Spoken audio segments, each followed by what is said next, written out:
To get a tighter relationship, I think parents could talk to us more instead of just going to work, bringing us to our soccer games or whatever sports, coming home, going to bed, watching TV, not even eating supper together.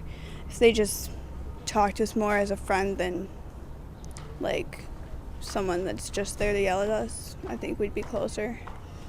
One thing that parents can do is just talk to us and keep us informed about what we need to do to stay true to God's Word. They need to take time out of their day and set time aside to spend with their kids, whether the kid wants to do it or not. Some kids may be, I don't want to hang out with my mom or my dad or do this. That's lame. That's boring. My friends are going to make fun of me. But the parents need to push the kids and be like, no, you and I really should do something together. It'll help us a lot in the long run.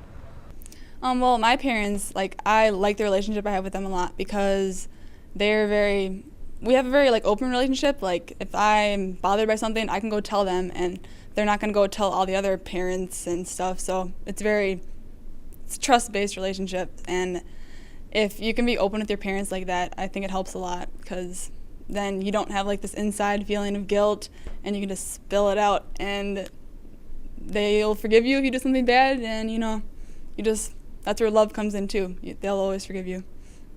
Parents can improve relationships with their teens by maybe having supper around the table instead of each person going to different parts of the room to eat, whether they have business work to do or not. Just have one meal out of the day set aside or one time out of the day set aside just for family time.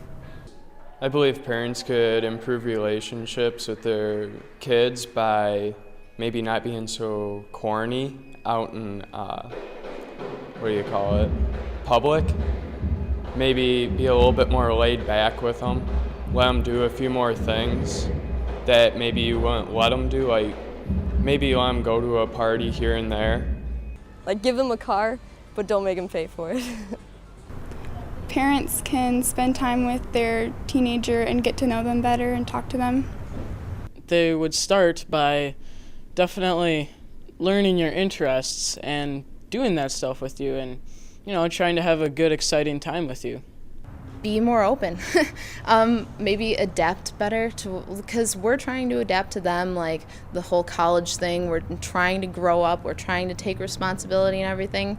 But at the same time, I think that parents could maybe be a bit more loose. I know me and my dad are really close to the point where we text each other all the time. Just those jokes and just keeping it lively. Just be able to ask them, how was your day and what did you do today and stuff like that. I think you can get a little more personalized, and if they don't agree, that's completely fine. You can stick to your own parenting techniques, but just get a little more listening involved. Just talking to them every time. Because my parents and I, we always, whenever we get home from something, they just ask me, hey, how was it and how was this? So even just 5 minutes of conversation, whenever you get home from something or go somewhere after games and athletic events, just little conversations here and there make good times.